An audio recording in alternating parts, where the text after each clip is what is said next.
안녕하세요. 오늘도 바쁘신 생활 중에 이렇게 하나님의 말씀을 위하여 시간을 내신 모든 분들 환영하고 또 감사드립니다. 오늘은 복음전도 이단 연구 과목의 8번째 강의이고 중간고사를 마치고 이단 연구에 대해 살펴보는 첫 번째 시간입니다. 이 세상에 너무나 많은 이단들이 있기 때문에 우리가 그 모든 이단들을 하나하나 다 다룰 수는 없을 것입니다. 그래서 이 과목에서는 여러 이단들에 대한 전반적인 이해와 관점을 가질 수 있도록 노력할 것이고 또 널리 잘 알려지고 많은 영향력을 끼치고 있는 주요 이단들에 대해서 살펴보도록 하겠습니다. 이제 기말고사 전까지 수행하실 과제에 대해서 말씀을 드리도록 하겠습니다. 과제의 내용은 강의 계획서를 참조하셔서 이단 연구와 관련된 책 한 권을 선택하셔서 읽으시고 독후감 보고서를 2페이지 분량으로 작성하셔서 저의 이메일 혹은 카톡으로 보내주시는 것으로 중간고사와 동일합니다. 이제 잠시 과제로 제시해드린 참조 도서들에 대해서 설명을 드리도록 하겠습니다. 어떤 책을 고를까 고민이 되실 텐데 설명을 참조하셔서 선택하시면 되겠습니다. 먼저 가장 얇은 책으로 가스라이팅 2단이라는 도서가 있고 총 175페이지 분량의 얇은 책입니다. 이 책은 주로 이단들이 어떤 방식으로 포교를 하고 사람들을 끌어모으는가 그 방법과 전략에 초점을 맞추고 있고 주로 신천지에 대해서 다루고 있습니다. 저자는 탁지일이라는 분으로 이단 연구에 대해 중점적으로 연구하고 활동하시는 분이시고 인터넷 사이트 현대종교의 편집자로 계시는 분이십니다. 이 사이트는 많은 자료를 가지고 있기 때문에 참고해 보시면 좋을 것입니다. 시간이 너무 없으셔서 과제용으로 도서를 선택하셔야 한다면 가장 얇은 이 책이 적당할 것입니다. 다음 참조 도서로는 같은 저자인 탁지일이라는 분이 쓰신 기독교 이단 아카이브라는 책이 있습니다. 이 책은 496페이지로 제가 제시해드린 4권의 참조 도서 중에서 가장 두꺼운 책입니다. 책의 구성을 보면 특정 교리들을 바탕으로 이단들을 분류하여 다루고 있습니다. 간단하게 목차의 내용을 말씀드리면 가장 먼저 이긴자론이라는 교리를 바탕으로 하는 이단으로 총 3가지 이단 단체를 다루고 있는데 첫 번째로 한국예수교 전도관 부흥협회 천부교 박태선, 두 번째로 대한기독교 장막성전 유재열, 세 번째로 신천지 예수교 증거 장막성전 이만희를 다루고 있습니다. 다음으로 성적 타락론이라는 교리를 바탕으로 3가지 이단 단체인 이스라엘 수도원 김백문, 세계 기독교 통일 신령협회 통일교 문선명, 기독교 복음선교회 JMS 정명석을 다루고 있습니다. 다음으로 시한부 종말론이라는 교리를 가진 3가지 이단인 제7일 안식일 예수재림교회 안식교 엘렌 G 화이트, 하나님의 교회 세계복음선교협회 안상홍, 다미선교회 이장림을 다루고 있습니다. 마지막으로 사회적 논란을 일으킨 이단들로 동방교 노광공, 대한구국선교단 최태민, 영생교 조희성을 다루고 있습니다. 이처럼 이 도서는 특정 교리를 중심으로 이단들을 분류해서 소개하고 있습니다. 그런데 이러한 참조 도서들은 말 그대로 참조용이기 때문에 모든 부분이 우리와 일치하는 것은 아닙니다. 가령 이 도서의 473페이지에는 이단을 쉽게 분별하는 방법 중에 사도신경의 신앙 고백 여부를 가지고 판별할 수가 있다고 말하고 있습니다. 주일 예배 시간에 사도신경을 외우지 않는다면 이단일 가능성이 크다는 재미있는 관점을 제시하고 있습니다. 또한 478페이지에서는 14만 4천 명이 구원받은 그리스도인을 나타내는 상징적인 숫자라고 설명하고 있습니다. 우리는 앞서 계시록 과목을 통해서 14만 4천 명이 말씀에 기록된 그대로 이스라엘 12지파에서 각각 12,000명씩 선택된 자들인 것을 살펴보았습니다. 이처럼 우리와 다른 부분이 있다라는 점을 감안하시고 참조 도서로서 읽으시면서 다른 이단들에 대한 이해를 얻으시면 될 것입니다. 다음 참조 도서로 알기 쉬운 이단 분별법을 말씀드리겠습니다. 이 책은 총 444페이지 분량으로 되어 있고 중국 선교사로 활동하셨다는 송석호라는 분께서 쓰셨는데 이 도서의 특징은 먼저 약 100페이지 정도의 분량을 정통교회의 역사라는 제목으로 간략하게 교회사를 다루고 있다는 점입니다. 다음으로 또다시 100페이지 정도의 분량을 정통교리개관이라는 제목으로 교리에 대해서 다루고 있다는 점입니다. 물론 여기에서 다루고 있는 교회사의 내용이나 정통교리라는 것이 다 우리와 일치하는 것은 아닙니다. 왜냐하면 이 책에서 제시하는 이단이 아닌 기준 중에 하나가 종교개혁의 전통을 계승하는 것이기 때문입니다. 우리 침례 성도들은 로마 카톨릭 안에 들어갔다가 종교개혁으로 나온 사람들이 아니라 초대교회 시대부터 존재하였고, 콘스탄틴 황제가 AD 325년에 니케아 공회에서 기독교를 공인할 때부터 분리되어서 핍박과 고난 가운데 믿음을 지켜온 사람들이기 때문입니다. 지금 교회사 과목을 듣고 계신 분들은 익히 잘 아실 것입니다. 다시 이 책의 내용을 보시면 서구 이단 사이비 및 불건전 단체로 제7일 안식일 예수재림교 안식교, 예수 그리스도 후기 성도교회 몰몬교, 여호와의 증인, 비냐드 운동, 지방교회, 회복교회를 다루고 있습니다. 다음으로 중국 이단 사이비 단체에 대해 다루면서 여러 사이비 이단의 배경과 특징, 그리고 한국에까지 영향을 미치는 호함파, 전능신교, 중생파 등을 다루고 있습니다.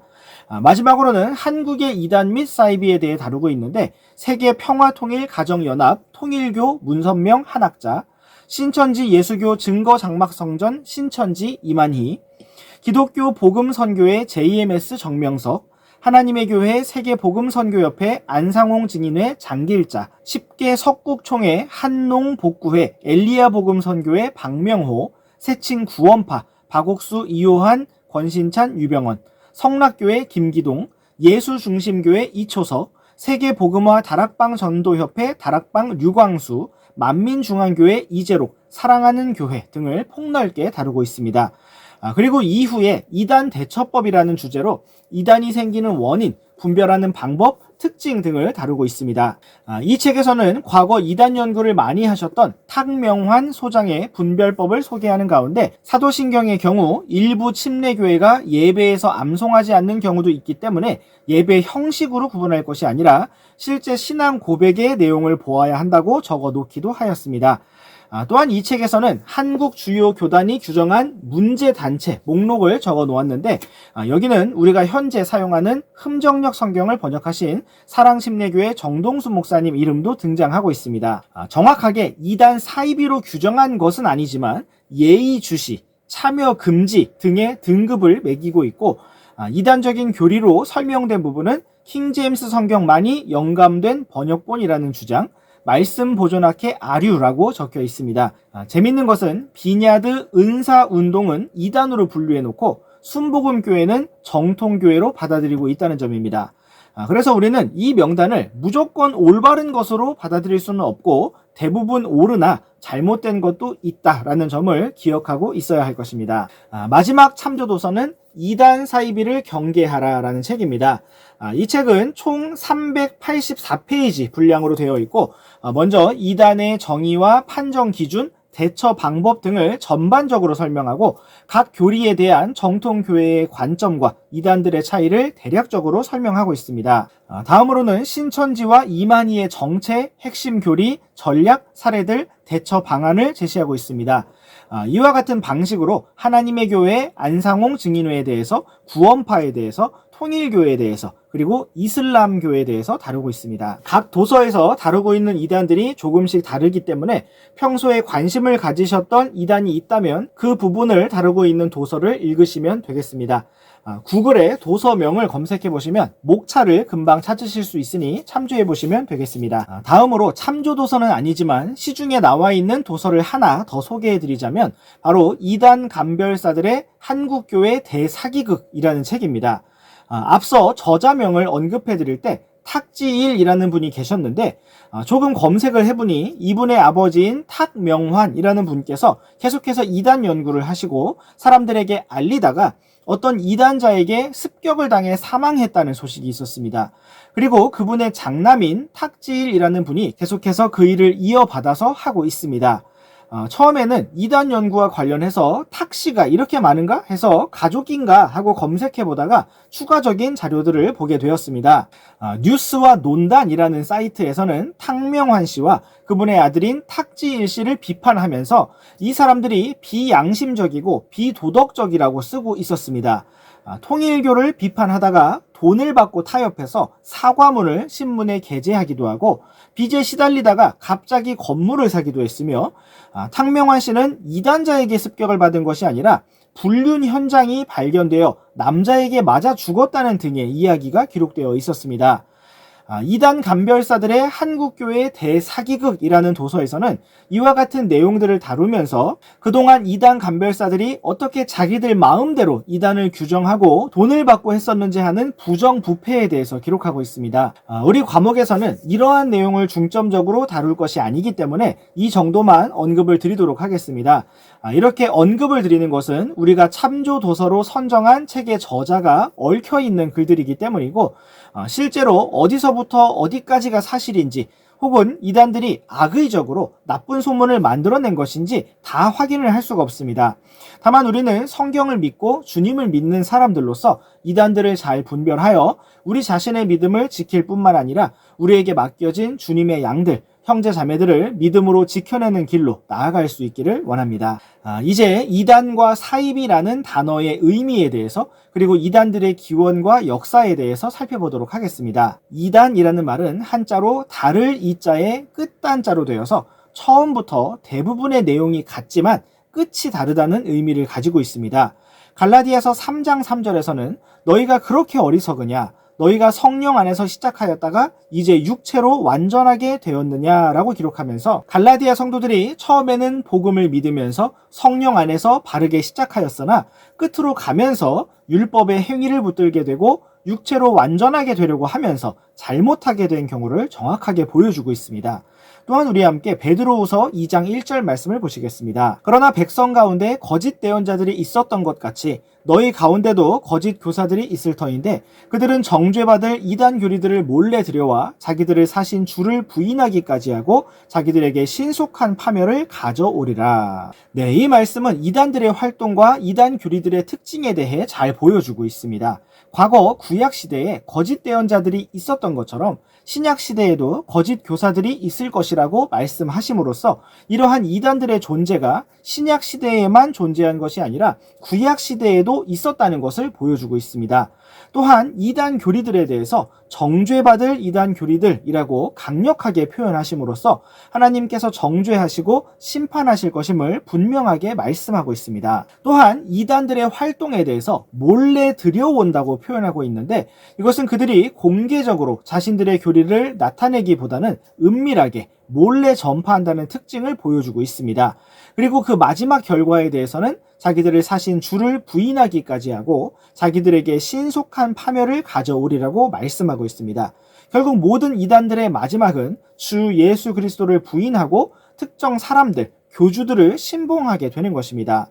아래에 이어지는 2절과 3절 말씀도 보시겠습니다. 많은 이들이 그들의 악독한 길들을 따를 것이며 그들로 인해 진리의 길이 비방을 받으리라. 그들이 탐욕으로 말미암아 거짓된 말들을 가지고 너희를 상품 취급할 것이나 그들에 대한 심판은 오래되어 이제 지체하지 아니하며 그들이 받을 정죄는 잠자지 아니하느니라. 네, 2절 말씀에서는 이러한 정죄받을 이단 교리들을 따르는 사람이 많을 것이라고 말씀하고 있습니다. 예수님께서 멸망으로 인도하는 문과 길이 넓다고 말씀하신 것처럼 많은 사람들이 그러한 비진리의 길로 간다는 것을 이 구절에서도 말씀하고 있습니다. 또한 그러한 이단들로 인해서 오히려 진리의 길을 가는 참된 성도들 역시 함께 비방을 받게 될 것을 말씀하고 있습니다. 3절 말씀에서는 이단들의 특징이 탐욕으로 말미암아 거짓된 말들을 하는 것이라고 말씀하시고 사람들을 상품 취급할 것이라고 말씀하고 있습니다. 이단들은 사람들을 돈과 상품으로 취급하고 이단들의 목적은 사람들을 진리로 인도하는 것이 아니라 그들을 탈취하고 빼앗는 것임을 분명하게 말씀하고 있습니다. 그리고 그들이 반드시 심판과 정죄를 받을 것이라고 말씀하고 있습니다. 이제 다시 1절 말씀을 보시면 정죄받을 이단 교리들이라는 표현을 볼 수가 있는데 이 표현은 영어로 damnable heresies 라고 되어 있습니다. 여기에서 heresies라는 단어가 바로 이단 교리들 그리고 이단들을 가리키는 단어입니다. 단수 표현으로 하면 heresy라고 합니다. 이 말은 그리스어 하이레시스에서 나왔는데 본래 의미는 선택, 결단이었고 이후에는 학파, 분파를 가리키는 말이 되었으며 현재는 이단을 가리키는 말이 되었습니다. 사도행전 15장 5절 말씀에서는 바리새인들의 분파에 속한 어떤 믿는 자들이 일어나 이르되 저들에게 할례를 행하고 모세의 율법을 지키라고 명령하는 것이 필요하다 하니라 라고 기록하면서 분파, 영어로는 섹트라는 말을 사용하고 있는데 그리스어로 확인해 보면 이단과 동일한 단어인 하이레시스라고 되어 있습니다. 사도행전 5장 17절 말씀에서도 그때의 대제사장과 또 그와 함께 있는 모든 자들 곧 사두개인들이라는 분파에 속한 자들이 일어나 분노로 가득 차서라고 기록하면서 동일한 그리스어 단어를 사용하고 있습니다. 사도행전 24장 5절 말씀에서는 우리가 알고 보니 이 사람은 전염병 같은 자요 두루 세상에 퍼진 모든 유대인들 가운데서 선동을 일으키는 자며 나사렛 사람들 분파의 주모자인데 라고 기록하면서 사도 바울과 초대교회 성도들 역시 하이레시스라고 불렸다는 사실을 보여주고 있습니다. 이 당시 사용된 이 단어는 오늘날의 이단과 같은 의미는 아니었고 바리새파, 사두개파, 나사렛파와 같은 분파의 의미로 사용되었습니다. 다음으로 사입이라는 단어에 대해서 살펴보시겠습니다. 사입이란 본래 사시이비의 줄임말이라고 하는데 한자로 풀어보면 비슷할 사자에 오를 시자 그리고 말을 연결해주는 어조사 이자에 아닐 비자가 합쳐져서 겉으로 보기에는 옳은 것과 비슷하지만 실제로는 아닌 것을 의미합니다. 그렇다면 이러한 이단 사이비는 언제부터 시작되었을까요? 우리는 성경을 통해서 진리와 비슷한 것 같지만 진리가 아닌 것을 전파한 이단의 역사가 에덴 동산에서부터 시작된 것을 알 수가 있습니다. 용이요 옛뱀이라고 불리는 사탄이 처음에 에덴 동산에서 이브를 속인 것부터가 모든 이단의 시작이라고 할 수가 있을 것입니다. 또한 가인이 사람으로서는 최초의 이단자라고 할 수가 있을 것입니다. 그는 자신의 부모인 아담과 이브에게 하나님께서 입혀주신 가죽옷을 보았고 피의 속죄와 짐승의 죽음에 대해 분명히 들었음에도 불구하고 아벨처럼 어린 양의 피를 가져오지 않았고 자기의 땀과 노력의 열매인 곡식들을 가져왔습니다. 이것이 바로 행위의 종교의 시초, 이단의 시초라고 할 수가 있습니다. 가인이 마귀에게 속하여 자신의 형제를 죽인 것처럼 역사 가운데 많은 이단들이 특별히 로마 카톨릭과 이슬람이 수많은 성도들을 핍박하고 죽인 것을 볼 수가 있습니다. 또한 우리는 아론이 광야에서 만든 금송아지를 볼 수가 있습니다. 아론은 백성들의 불평을 잠재우기 위해서 금송아지를 만들고 새로운 종교적 행사를 진행하였습니다. 우리 잠시 출애굽기 32장 4절에서 6절 말씀을 보시겠습니다. 그가 그들의 손에서 그것들을 받아 송아지를 부어 만들고 새기는 도구로 그것의 모양을 내매 그들이 이르되 오 이스라엘아 이것들이 너를 이집트 땅에서 데리고 올라온 내 신들이니라 하므로 아론이 그것을 보고는 그것 앞에 제단을 쌓고 선포하여 이르되 내일은 주를 위한 명절이니라 하니 다음날 그들이 일찍 일어나 번제 헌물을 드리고 화평 헌물을 가져오며 백성이 앉아서 먹고 마시며 일어나 뛰놀더라. 네, 이 말씀은 아론이 단지 이스라엘 자손을 우상 숭배로 이끈 것만이 아니라 주 하나님의 이름을 혼합시켜 이상한 이단 종교를 만들었다는 사실을 보여주고 있습니다. 그는 금송아지를 가리켜서 이것들이 너를 이집트 땅에서 데리고 올라온 내 신들이니라고 말했습니다. 이것은 그가 금송아지를 하나만 만든 것이 아니라 여러 마리의 형상들을 만들었다는 것을 보여주고 5절 말씀에서는 주를 위한 명절이라는 표현을 사용하면서 하나님을 금송아지들로 만든 것을 볼 수가 있습니다. 너무나 놀랍고 충격적인 것은 이러한 사상이 먼 훗날 다윗 왕 이후에 다시 나타났다는 것입니다. 우리 함께 열왕기상 12장 28절에서 31절 말씀을 보시겠습니다. 이것에 관하여 왕이 의논한 뒤 2개의 금송아지를 만들고 그들에게 이르기를 너희가 예루살렘에 올라가는 일이 너무 큰 일이니라. 오 이스라엘아 너를 이집트 땅에서 데리고 올라온 내 신들을 보라 하니라. 그가 하나는 베델에 두고 다른 하나는 단에 두었으므로 이 일이 죄가 되었으니 이는 백성이 그것들 중 하나 앞에서 경배하려고 단까지 갔기 때문이더라. 그가 산당들의 집을 짓고 레위의 아들들이 아닌 자들 곧 백성 중에서 가장 천한 자들을 제사장으로 삼았으며 네, 이 말씀에서는 북왕국 이스라엘의 초대 왕인 여로보암이 금송아지들을 만들어서 과거 아론이 외쳤던 말과 똑같은 말을 하는 장면을 보여주고 있습니다.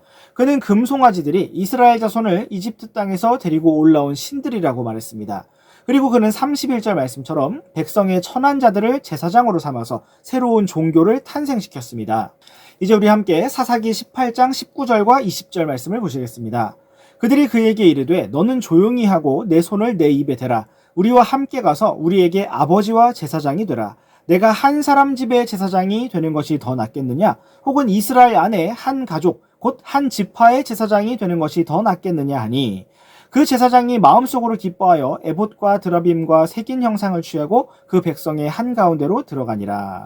네, 이 말씀은 에브라임 산에 살던 미가가 만들어낸 종교 체계가 단지파의 종교가 된 장면을 보여주고 있습니다. 그 종교의 특징은 제사장을 아버지라고 부르는 것이었고, 오늘날 그 특징은 로마 카톨릭에서 이어지고 있습니다. 한국에서는 신부라는 말을 사용하면서 신성한 아버지, 영적인 아버지라는 의미로 부르고 있지만, 영어권에서는 사제를 father, 아버지라고 부르고 있습니다. 미가의 종교, 단지파의 이단 종교가 카톨릭 체계 안으로 들어온 것을 볼 수가 있습니다. 이 외에도 우리는 구약 성경의 수많은 거짓 대언자들을 통해서 구약 시대에 일어난 이단들의 모습을 볼 수가 있습니다. 그들은 주 하나님의 이름을 사용하면서 하나님을 따르는 것과 비슷한 모양을 가졌지만 실제로는 하나님과 전혀 상관이 없고 진리와 전혀 상관이 없는 자들이었습니다. 다음으로 신약 성경 안에 나타난 이단들에 대해 살펴보도록 하겠습니다. 먼저 우리는 앞서 갈라디아서 말씀을 통해서 처음에는 성령 안에서 시작하였다가 끝에는 육체로 완전해지고자 시도하였던 율법주의, 갈라디아주의라고 불리는 이단 사상에 대해 보았습니다. 그들은 복음을 믿는 것만으로는 완전한 구원을 받을 수가 없고 거기에 더하여 할례를 받고 안식일을 지키고 모세의 율법을 지켜야만 완전한 구원을 받을 수가 있다고 주장하였습니다. 사도 바울은 이러한 자들에 대해서 매우 강력한 저주를 선포하였습니다. 우리 함께 갈라디아서 1장 6절에서 9절 말씀을 보시겠습니다. 그리스도의 은혜 안으로 너희를 부르신 분을 너희가 이렇게 속히 떠나 다른 복음으로 옮겨가는 것을 내가 이상히 여기노라.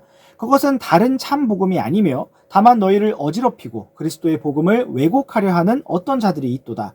하지만 우리나 혹은 하늘로부터 온 천사라도 우리가 너희에게 선포한 복음 외에 다른 어떤 복음을 너희에게 선포하면 그는 저주를 받을지어다. 우리가 전에 말한 것 같이 그렇게 내가 지금 다시 말하노니 만일 어떤 사람이 너희가 받아들인 것 외에 다른 어떤 복음을 너희에게 선포하면 그는 저주를 받을지어다. 네, 이 말씀과 같이 갈라디아 지방의 성도들은 복음의 은혜를 떠나 성도들을 어지럽히고 그리스도의 복음을 왜곡하려 하는 어떤 자들의 거짓 교리, 이단 교리에 영향을 받게 되었습니다. 그것은 사람이 은혜로만 구원을 받는 것이 아니라 모세의 율법도 지켜야만 한다는 것이었습니다. 그러나 사도 바울은 8절과 9절 말씀에서 강력하게 경고하기를 하늘로부터 온 천사라도 그 어떤 사람이라도 주 예수 그리스도의 은혜의 복음 외에 다른 것을 선포하면 저주를 받을 것이라고 하였습니다. 오늘날에도 우리는 이러한 컨셉을 가지고 사람들을 모으는 이단 사이비 종교 단체들을 많이 볼 수가 있습니다. 주 예수 그리스도의 복음 외에 다른 무엇인가를 더 해야만 완전한 구원을 받을 수가 있다고 행위로 구원을 완성하는 방향으로 사람들을 이끌어 가는 것입니다. 이미 이단으로 잘 알려진 많은 단체들을 제외하고서라도 감리교회, 알미니안주의도 여기에 해당된다고 할 수 있고 방언을 해야만 구원받는 것이라고 말하는 순복음교회와 은사주의 교회들도 여기에 해당된다고 할 수가 있습니다. 또한 우리와 함께 디모데후서 2장 17절과 18절 말씀을 보시겠습니다. 그들의 말은 괴양처럼 파먹을 터인데 그들 가운데 후메네오와 빌레도가 있느니라. 진리에 관하여는 그들이 잘못을 범하였으니 곧 부활이 이미 지나갔다고 말하여 어떤 사람들의 믿음을 뒤엎고 있느니라. 네, 이 말씀에서는 후메네오와 빌레도라는 사람의 이름이 언급되고 그들이 주장하였던 부활이 이미 지나갔다고 하는 이단 교리에 대해 기록하고 있습니다. 앞서 살펴보았던 갈라디아주의가 구원론과 관련된 것이었다면 여기에서는 종말론과 관련된 이단 사상을 보여주고 있습니다. 우리 성도들의 소망은 주 예수 그리스도께서 다시 오시는 것이고 그때 잠든 성도들이 먼저 일어날 것이고 살아있는 성도들은 변화된 몸을 입고 셋째 하늘로 올라가게 될 것입니다. 그런데 후메네오와 빌레도라는 사람은 그러한 부활이 이미 지나갔다, 이미 늦었다 라고 말하면서 성도들의 믿음과 소망을 뒤엎는 일을 하였습니다. 그들이 영향을 받은 사상은 당시에 유행하였던 영지주의 사상으로 보입니다. 우리 함께 디모데전서 4장 1절에서 5절 말씀을 보시겠습니다. 한편 성령께서 마지막 때에 어떤 사람들이 믿음에서 떠나 유혹하는 영들과 마귀들의 교리들의 주의를 기울일 것이라고 분명히 말씀하시는데 이들은 위선으로 거짓말을 하며 자기 양심을 뜨거운 인두로 지진 자들이라. 이들이 혼인을 금하고 음식물을 삼가라고 명령할 것이나 음식물은 하나님께서 창조하사 진리를 믿고 아는 자들이 감사함으로 받게 하셨느니라. 하나님의 모든 창조물은 선하며 감사함으로 받으면 거부할 것이 하나도 없나니 이는 하나님의 말씀과 기도로 그것이 거룩히 구별되기 때문이라. 네, 이 말씀은 마지막 날들에 유행하게 될 마귀들의 교리들에 대해 경고하고 있습니다.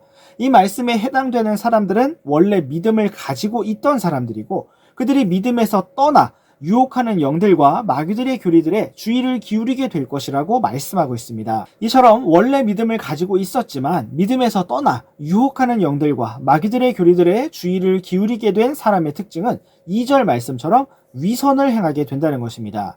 마귀들의 교리들을 따르게 되었기 때문에 드러내놓고 사악한 일을 행하는 것이 아니라 여전히 자신을 선하고 좋은 사람으로 나타내는 위선을 행하게 된다는 것입니다. 그러나 그것은 진실한 모습이 아니고 거짓된 모습입니다.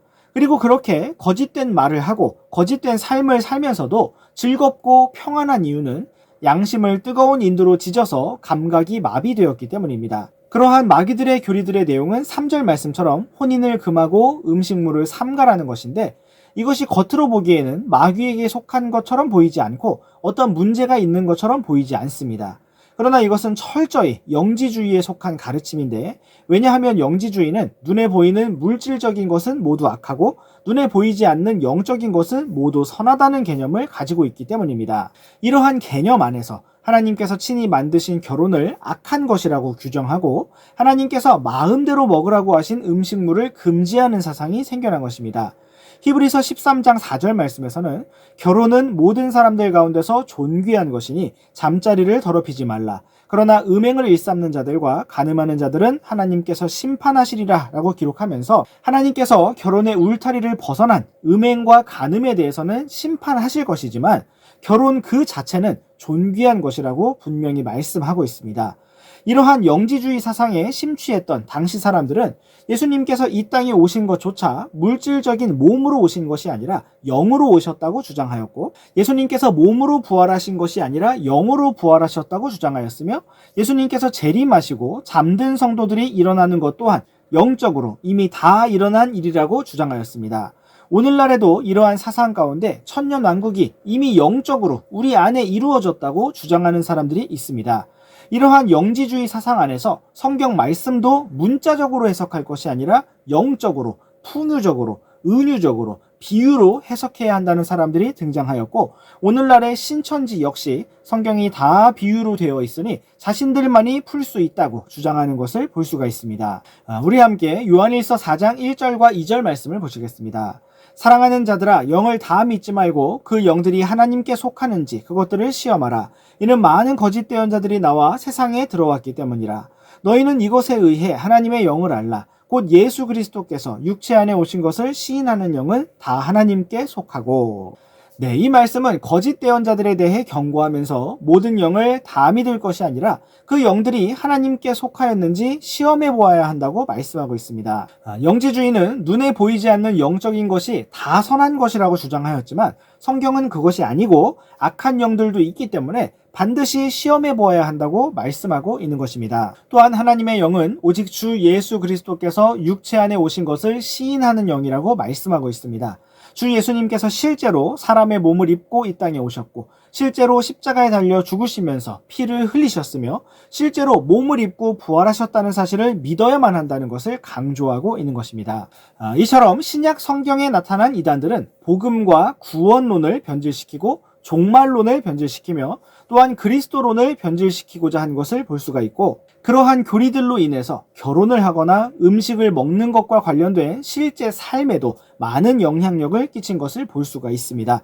이제 우리 함께 고린도후서 2장 17절 말씀을 보시겠습니다. 우리는 하나님의 말씀을 부패시키는 많은 사람들 같지 아니하고 도리어 순전함에서 난 자같이 하나님에게서 난 자같이 하나님의 눈앞에서 그리스도 안에서 말하노라. 아멘. 이 말씀은 사도 바울 시대에 이미 하나님의 말씀을 부패시키는 많은 사람들이 있었다는 사실을 잘 보여주고 있습니다. 그들이 부패시킨 하나님의 말씀은 구약의 말씀들 그리고 새롭게 계시되고 선포되고 기록되어 가는 과정 중에 있었던 신약의 말씀들이었습니다.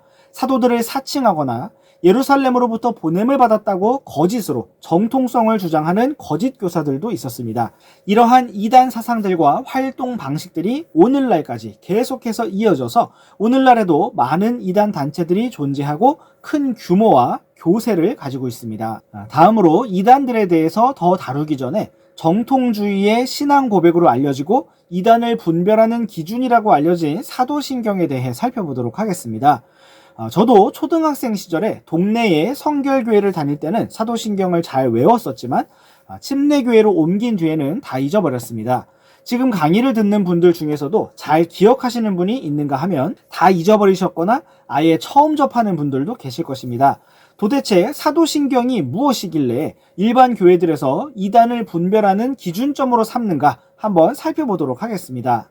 참조도서 알기 쉬운 이단 분별법 24페이지를 참조해보면 초대교회의 세계 4대 회의 결정 사항이 정리되어 있습니다. 325년에 열린 제1차 니케아 공의회에서는 니케아 신경이라는 것을 발표하면서 삼위일체 교리를 수납했다라는 사실, 381년에 열린 제2차 콘스탄티노플 공의회에서는 삼위일체의 정통성을 거듭 확인했다는 사실, 그리고 431년 제3차 에베소 공의회에서는 예수 그리스도의 신인 양성 교리, 즉 예수님께서 사람이시며 하나님이시라는 사실을 교리로 확정하고 사람이 오직 믿음으로 구원을 받는다는 이신칭의 교리를 수납했다는 사실을 정리하고, 마지막 451년 제4차 칼케돈 공의회에서는 예수 그리스도의 신인 양성 교리의 정통성을 거듭 확인했다라고 쓰고 있습니다. 그리고 4대 신경의 내용을 정리하고 있는데, 하나님의 전능성, 삼위일체, 그리스도의 신인 양성, 그리스도의 성령 잉태와 동정녀로부터의 탄생, 그리스도의 무죄성, 그리스도의 대속적 죽음과 부활, 성령의 신성과 사역, 부활신앙과 영생, 재림, 최후의 심판, 사도적 정통교회와 성례 인정이라고 정리하고 있습니다. 여기에서 성례 인정이라는 것이 세례와 유아 세례를 포함하는 것이라면 우리와 다른 부분이지만 대부분의 항목은 우리 또한 믿고 동의하는 바입니다. 성경의 영감과 킹제임스 성경에 대한 내용, 그리고 전천년주의를 더한다면 근본주의와 크게 다르지 않다고 할 수가 있겠습니다. 사도신경은 사도들이 직접 작성한 것은 아니지만 사도들이 가르친 바를 믿음의 선언문처럼 구성했다라고 하여 사도신경이라고 부르고 있습니다. 그러면 지금부터 사도신경의 내용을 살펴보도록 하겠습니다. 사도신경, 전능하사 천지를 만드신 하나님 아버지를 내가 믿사오며 그 외아들 우리 주 예수 그리스도를 믿사오니 이는 성령으로 잉태하사 동정녀 마리아에게 나시고 본디오 빌라도에게 고난을 받으사 십자가에 못 박혀 죽으시고 장사한 지 사흘 만에 죽은 자 가운데서 다시 살아나시며 하늘에 오르사 전능하신 하나님 우편에 앉아 계시다가 저리로서 산 자와 죽은 자를 심판하러 오시리라. 성령을 믿사오며 거룩한 공회와 성도가 서로 교통하는 것과 죄를 사하여 주시는 것과 몸이 다시 사는 것과 영원히 사는 것을 믿사옵나이다. 아멘. 이렇게 되어 있습니다. 영어 버전도 AI 목소리를 통해서 한번 들어보시겠습니다. The Apostles' Creed. I believe in God the Father Almighty, maker of heaven and earth, and in Jesus Christ, his only Son our Lord, who was conceived by the Holy Ghost, born of the Virgin Mary, suffered under Pontius Pilate, was crucified, dead, and buried. He descended into hell the third day. He rose again from the dead. He ascended into heaven and sitteth on the right hand of God the Father Almighty. From thence he shall come to judge the quick and the dead. I believe in the Holy Ghost, the Holy Catholic Church, the communion of saints, the forgiveness of sins, the resurrection of the body, and the life everlasting. Amen. 네, 이 내용을 살펴보는 이유는 우리가 독립침례교회로서 사도신경을 외우지 않는다는 이유로 이단이라는 공격을 받을 때 잘 변호하고 설명할 수 있는 말들을 준비할 필요가 있기 때문입니다. 최근에는 사도신경의 내용들에 문제가 있다는 인식을 침례교회만이 아니라 다른 일반 교회들 안에서도 찾아볼 수가 있습니다. 먼저 첫 번째 내용을 보면 전능하사 천지를 만드신 하나님 아버지를 내가 믿사오며 라고 되어 있는데, 우리의 믿음은 천지를 창조하신 하나님은 아버지와 아들과 성령 삼위일체 하나님이시지 하나님 아버지로 한정되지 않는다는 것입니다. 이 문장 그대로 믿는 이단이 있다면 바로 여호와의 증인입니다. 여호와의 증인은 삼위일체를 믿지 않고 하나님 아버지만을 유일한 창조주로 인정하고 예수님은 피조된 작은 신이라고 주장하기 때문입니다. 그러나 요한복음 1장 1절에서 3절은 이렇게 기록하고 있습니다. 처음에 말씀이 계셨고 말씀이 하나님과 함께 계셨으며 말씀이 하나님이셨더라. 바로 그분께서 처음에 하나님과 함께 계셨고 모든 것이 그분에 의해 만들어졌으며 만들어진 것 중에 그분 없이 만들어진 것은 하나도 없더라. 아멘. 이 말씀은 말씀 하나님이신 주 예수 그리스도께서 모든 것을 만드신 창조주이심을 분명하게 보여주고 있습니다. 모든 것이 그분에 의해 만들어졌고 만들어진 것 중에 그분 없이 만들어진 것은 하나도 없다고 말씀하시면서 주 예수님께서 스스로 계신 분이시며 모든 것을 만드신 분임을 분명히 보여주시는 것입니다. 다음으로 사도신경의 두 번째 내용을 보면 그 외아들 우리 주 예수 그리스도를 믿사오니 라고 되어 있는데 우리가 믿는 예수님은 성경에서 하나님의 독생자 only begotten son이라고 불리고 있습니다. 우리말로도 독자와 독생자가 다른 것처럼 영어로도 only son과 only begotten son이 다른데 여기에서 begatten이라는 말은 예수님의 신성을 나타내는 표현입니다. 그런데 사도신경에서는 한글, 영어 모두에서 예수님의 신성을 나타내는 이 중요한 표현을 빼놓았습니다. 다음으로 세 번째 내용을 보면 이는 성령으로 잉태하사 동정녀 마리아에게 나시고 라고 되어 있습니다. 여기에서 동정녀 마리아라는 표현을 영어로 보시면 대문자로 The Virgin Mary라고 되어 있습니다. 이것은 로마 카톨릭에서 마리아를 여신으로 신격화하면서 영원한 동정녀라고 주장하는 교리를 담은 표현, 표기법입니다. 성경에서는 마리아가 예수님을 낳기까지 처녀였지만 영원한 처녀나 영원한 동정녀가 아니라 이후에는 요셉과 결혼하여 많은 아이들을 낳았다는 것을 보여주고 있습니다. 우리 잠시 마태복음 13장 55절과 56절 말씀을 보시겠습니다. 이 사람은 목수의 아들이 아니냐? 그의 어머니는 마리아라 하지 아니하느냐? 그의 동생들은 야고보와 요새와 시몬과 유다라 하지 아니하느냐? 그의 누이들은 다 우리와 함께 있지 아니하냐? 그런데 이 사람이 어디에서 이 모든 것을 얻었느냐 하고. 이 말씀은 나사렛 사람들이 예수님을 거부하는 장면을 기록하면서 마리아가 야고보와 요새와 시몬과 유다의 어머니이고 누이들이라고 불리는 둘 이상의 딸들을 더 낳았다는 사실을 보여주고 있습니다. 마리아는 로마 카톨릭의 주장처럼 영원한 동정녀나 하나님의 어머니가 아니고 다만 복을 받은 여자였습니다.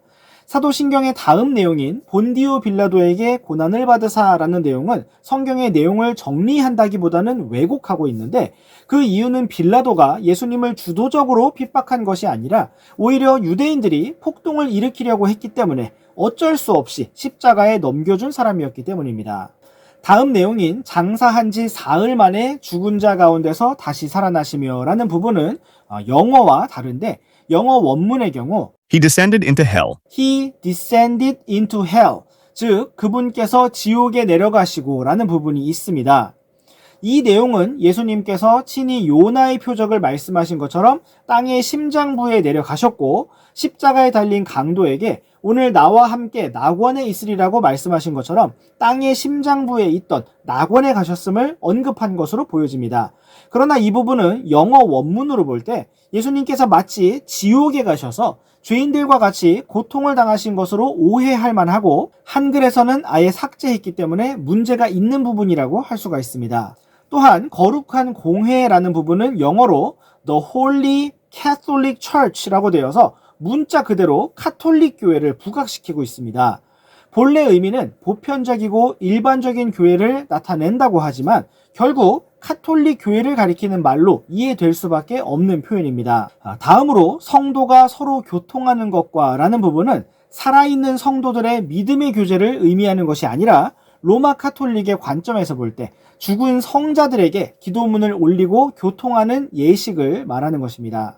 강령술이라고도 할 수가 있고 박수무당이나 점쟁이들이 하던 일을 언급하고 있는 것입니다. 매년 10월 31일 전 세계적인 축제로 여겨지는 할로윈은 죽은 자들과 산자들의 경계가 약해지면서 죽은 자들이 산자들의 세계로 넘어오는 기간이라고 주장되고 있습니다. 그리고 그 다음 날은 로마 카톨릭에서 만든 모든 성인 대축일 All Saints Day라는 것이 있는데 그날은 죽은 성도들, 성자들, 성인들을 기리고 그들과 교통하는 날입니다.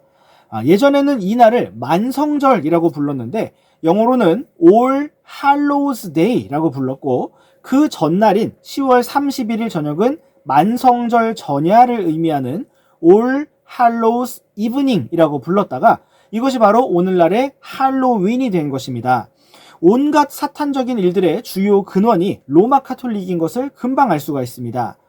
또한 우리나라에서 이러한 할로윈을 대대적으로 지키는 종교 단체가 있다면 바로 몰몬교이고 많은 영어 유치원들이 미국 문화라는 이유로 이러한 사악한 절기를 아이들에게 주입하고 있습니다. 멕시코에서는 10월 31일부터 11월 2일까지 3일간 망자의 날을 기념일로 삼아서 죽은 가족들을 기리며 그들과 교제를 시도하는 날로 삼고 있고 디즈니 애니메이션 코코가 바로 이러한 내용을 다루고 있습니다. 이러한 모든 내용을 함축하여 표현하고 있는 것이 사도신경의 한 구절인 성도가 서로 교통하는 것입니다. 이것은 실제로 죽은 성도들과 교제하는 것이 아니라 마귀들과 교제하는 것이며 강령술과 무당과 같은 것입니다. 이런 내용을 어찌 성도들의 믿음 고백문이라고 가르치며 이단을 구분하는 기준으로 삼을 수가 있을까요? 우리는 오히려 이 내용 자체가 이단적이라고 말할 수밖에 없습니다. 이제 오늘의 마지막 주제로 안식교라고 불리는 이단에 대해서 살펴보도록 하겠습니다. 안식교는 제7일 안식일 예수재림교회라는 공식 명칭을 가지고 있고 영어로는 Seventh Day Adventist이고 직역하면 7번째 날 재림성도라고 할 수 있을 것입니다. 우리가 침례라고 하면 베프티스트라고 하고 여기에 S를 더 붙여서 베프티스츠라고 하면 침례 성도들이라고 부르는 것처럼 어드벤트라는 말은 출현, 즉 예수님의 재림을 의미하고 여기에서 이스츠를 붙여서 어드벤티스츠라고 하면 재림 성도들이라고 할 수가 있습니다. 안식교는 제임스 화이트의 아내인 엘렌 G. 화이트 여사가 1863년 5월에 창립한 이단 단체입니다. 안식교의 탄생 배경을 보면 19세기 초엽 미국과 유럽을 중심으로 유행하던 밀러 운동의 영향력을 볼 수가 있습니다. 당시 침례교 목사였던 윌리엄 밀러는 예수님의 재림이 임박했다고 하는 종말론 사상을 크게 유행시켰습니다. 그는 다니엘서의 예언을 자의적으로 해석하여 예수님께서 재림하시는 때가 1843년 8월 21일이라고 주장했고 그것이 불발되자 1844년 10월 22일이라고 주장했습니다. 그러나 그것 역시 불발되었습니다. 그가 근거로 내세웠던 말씀은 다니엘서 8장 13절과 14절이었습니다. 그때 내가 한 성도가 말하는 것을 들었는데 다른 성도가 앞서 말한 바로 그 성도에게 이르되 날마다 드리는 희생물과 황폐하게 하는 그 범법과 성소와 군대를 내주어 발밑에 짓밟히게 하는 일에 관한 그 환상이 어느 때까지 지속되겠느냐 하매 그가 내게 이르되 2300일까지니 그때의 성소가 정결하게 되리라 하니라. 그는 이 말씀을 근거로 내세우면서 아닥사스다 왕이 조서를 내린 457년부터 2300년을 헤아려서 1843년 혹은 1844년에 예수님이 재림하실 것이라고 주장했습니다. 당시에 이러한 주장에 감리교, 침례교, 회중교회, 장로교, 성공회, 루터교, 개혁교회, 퀘이커교 등 10만 명에 이르는 사람들이 열광하였습니다. 그러나 그 날짜가 지났을 때 사람들은 실망했고 성경에 대한 믿음을 아예 저버리거나 길을 잃고 방황하게 되었습니다. 안식교 역사에서는 이것을 대실망 사건, Great Disappointment이라고 기록하고 있습니다. 엘렌 G. 화이트 여사는 이처럼 실망한 사람들을 모아서 새로운 주장을 하기 시작했는데 그것은 예수님께서 1844년 10월 22일에 이 땅에 재림하시는 것이 아니라 구원받은 사람들을 정확하게 계산하기 위하여 하늘의 성소로 들어가셔서 조사 심판이라는 것을 시작하셨다라는 주장이었습니다. 밀러 운동에 대해 실망하고 길을 잃던 사람들은 이러한 새로운 교리에 반가움을 표했고 그 날짜가 완전히 엉터리는 아니었다는 안도감과 함께 적극적으로 모임에 가담하였습니다. 1848년에 이르러서는 창조주 하나님을 예배하는 참된 날짜가 안식일인 토요일이 되어야 한다고 주장하기 시작했습니다. 화이트 여사가 지성소의 환상을 보았을 때 10계명 돌판을 보았고 유독 네 번째 계명인 안식일을 지키라는 계명이 빛나는 것을 보았다고 하면서 창세 때부터 만들어진 안식일을 반드시 지켜야만 한다고 주장했던 것입니다. 그래서 그들은 1860년에 제7일 안식일 예수재림교회라는 이름을 공식적으로 만들고 1863년에는 세계 선교를 위한 대총회를 조직하였으며 미국 전역에 자신들의 선교사를 파송하였습니다. 한국에는 1904년에 전래된 것으로 전해지고 있습니다. 안식교에서 공식적으로 나타내는 믿음의 내용은 일반 교회와 크게 다를 것이 없어 보입니다. 구약과 신약의 성경 전서가 신앙의 유일한 그리고 최고의 권위이며 표준임을 믿는다고 말합니다. 그러나 그들은 엘렌 G. 화이트 여사의 환상 계시 또한 성경과 같은 권위로 여기고 있습니다. 또한 안식교는 성경대로 물에 잠기는 방식의 침례가 옳다고 믿는다고 주장하는데 그 이유는 그들의 시작점이 되었던 밀러 목사가 침례교 목사였기 때문입니다. 또 한 가지 인상적인 것은 10계명이 그리스도인 생활의 표준이라고 주장하면서 10계명의 제4계명이자 창조 일정에서 제7일이 되었던 안식일을 반드시 지켜야 한다고 주장하는 것입니다.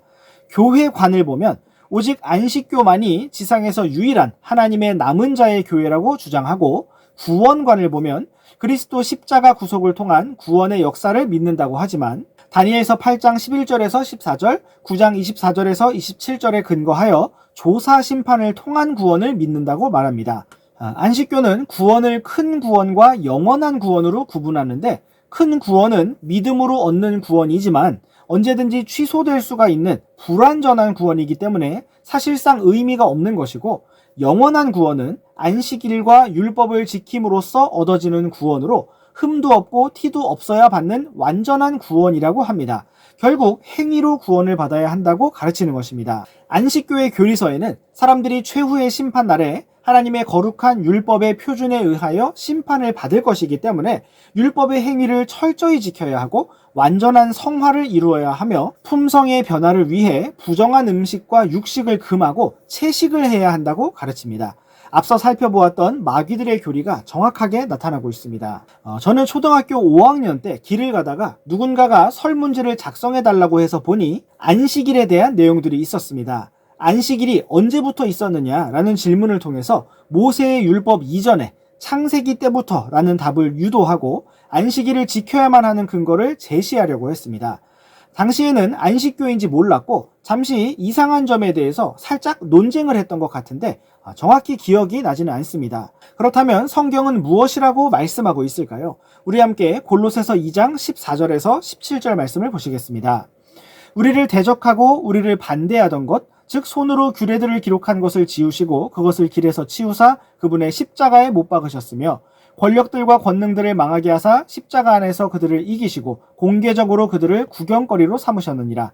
그러므로 아무도 먹는 것이나 마시는 것이나 또는 거룩한 날이나 월삭이나 안식일 문제로 너희를 판단하지 못하게 하라. 그것들은 다가올 것들의 그림자이나 몸은 그리스도께 속해 있느니라. 네, 이 말씀은 주 예수님께서 십자가를 통하여 모든 율법의 의식법들과 규례들을 끝내셨다고 말씀하고 있습니다.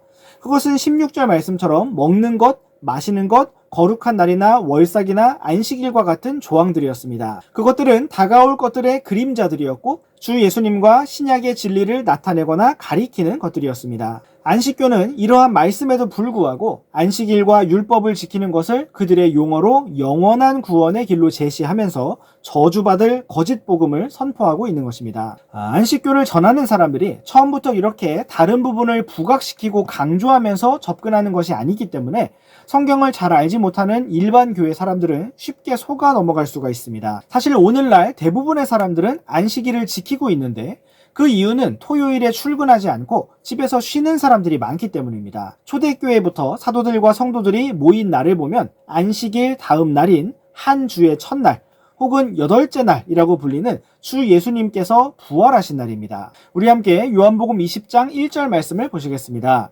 주의 첫날 일찍 아직 어두울 때에 막달라 마리아가 돌무덤에 와서 돌이 돌무덤에서 옮겨진 것을 보고 네, 이 말씀은 부활하신 예수님의 첫 번째 목격자인 막달라 마리아가 주의 첫날, 즉 오늘날의 일요일에 예수님의 돌무덤에 찾아간 것을 기록하고 있습니다.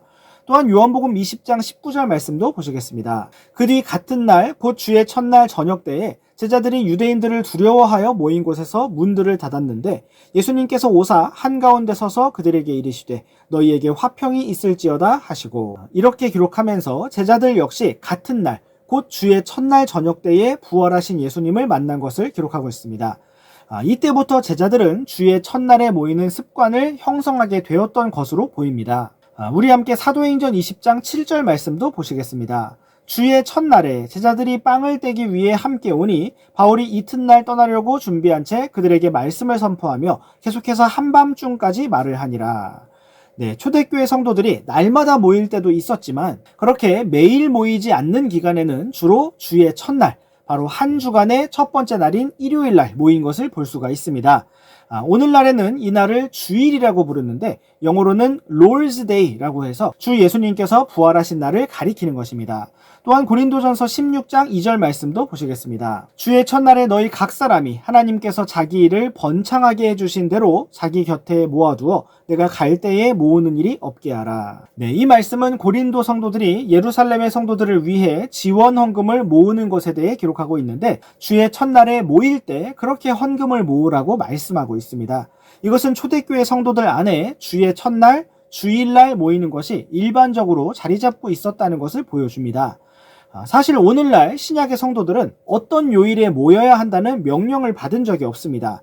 다만 성경은 모이기를 힘쓰라고 말씀하셨고 우리는 어떤 요일에 모이든지 상관이 없고 자유롭습니다. 다만 우리는 사도들과 초대교회 성도들의 전통에 따라서 또 오늘날 우리가 살아가는 사회의 일반적인 규칙에 따라서 일요일에 주일에 모이는 규칙을 가지고 있습니다. 안식교에서는 이처럼 주일날 모이는 것이 짐승의 표이고 적그리스도의 표라고 주장하면서 오직 안식일에 모이는 교회 성도들만 구원을 받을 것이라고 주장합니다. 또한 안식교는 영혼 멸절설을 믿는데 이것은 지옥에 간 사람이 영원 무궁토록 고통을 받는 것이 아니라 순식간에 불타 사라질 것이라는 교리입니다.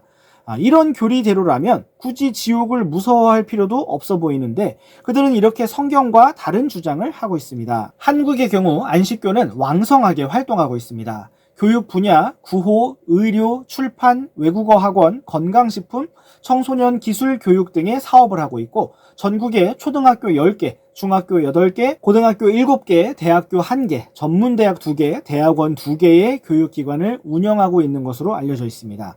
안식교에서 분파하여 활동하고 있는 이단들 중에는 하나님의 교회 안상홍 증인회가 있고 엘리야 복음선교원이라는 곳이 있습니다. 세부적으로 다른 교리들도 주장하지만 기본 바탕에 안식일에 모여야 한다는 가르침이 깔려 있습니다. 오늘의 시간을 정리하면서 마지막으로 이러한 이단들을 어떻게 대할 것인가에 대한 말씀들을 살펴보도록 하겠습니다. 먼저 디도서 3장 10절과 11절 말씀을 보시겠습니다. 이단인 자는 한두 번 훈계한 뒤에 물리치라. 내가 아는 바와 같이 이러한 자는 타락하여 자신에게 정죄를 받아 죄를 짓느니라. 네, 이 말씀은 이단인 자와 끝없이 논쟁을 벌이지 말고 한두 번 훈계하고 물리치라고 말씀하고 있습니다. 물리치라는 것은 더 이상 상대하지 말라는 것입니다. 그 이유는 그들이 논쟁을 통해서 돌이켜지기가 너무나 힘들기 때문입니다. 다음으로 우리 함께 디모데후서 2장 23절에서 26절 말씀을 보시겠습니다. 어리석고 무식한 논쟁들은 피하라. 내가 아는 바와 같이 그것들은 다툼을 일으키느니라. 주의 종은 결코 다투지 말아야 하며 모든 사람에게 부드러우며 가르치기를 잘하며 인내하며 스스로 반대하는 자들을 온유함으로 일깨워 주어야 하리라.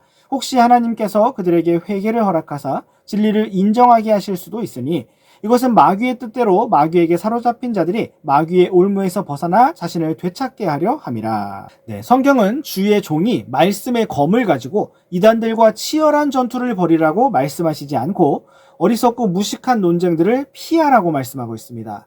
24절 말씀에서는 주의 종은 결코 다투지 말아야 한다고 말씀하시고 모든 사람에게 부드러우며 가르치기를 잘하며 인내해야 한다고 말씀하고 있습니다. 이단들을 거절할 때에도 부드럽고 또한 인내해야 한다고 말씀하시는 것입니다. 25절 말씀에서는 반대하는 자들을 온유함으로 일깨워 주어야 한다고 말씀하고 있습니다. 화를 꾹 참고 최대한 부드럽게 말하라는 것이 아니라 모든 것을 주님께 맡기고 자유로운 상태에서 다만 진리를 말해야 한다는 것입니다. 내가 그들의 생각을 바꾸거나 회개시키는 것이 아니고 혹시 하나님께서 그들에게 회개를 허락하시면 진리를 인정하게 될 것이기 때문입니다. 중요한 것은 먼저 나 자신이 진리의 말씀을 바르게 나누어 준비된 일꾼으로서 서 있는 것이고 언제라도 어떠한 질문을 받게 되거나 진리에 대한 토론이 벌어진다면 대답할 말들을 가지고 있는 것입니다. 그러나 우리가 어떤 격렬한 논쟁을 통해서 이단들을 돌이킨다는 것은 쉽지 않기 때문에 다만 주님의 말씀에 따라 온유함 가운데 진리를 분명하게 말해주는 것으로 충분합니다. 만약 우리 가족이나 친척들 중에 이단에 속한 사람들이 있다면 많은 기도를 필요로 할 것입니다. 앞선 강의에서 말씀을 드린 것처럼 저의 친척 어르신들은 대부분 전도관, 신앙촌 출신이기 때문에 복음을 받아들이기가 너무나 어려웠고 지금도 어렵습니다. 다만 이러한 가정 환경 가운데서 저를 구원하시고 진리로 인도하신 주님께 다시 한번 감사와 찬양을 드립니다. 이렇게 해서 오늘의 강의를 마치도록 하겠습니다. 감사합니다.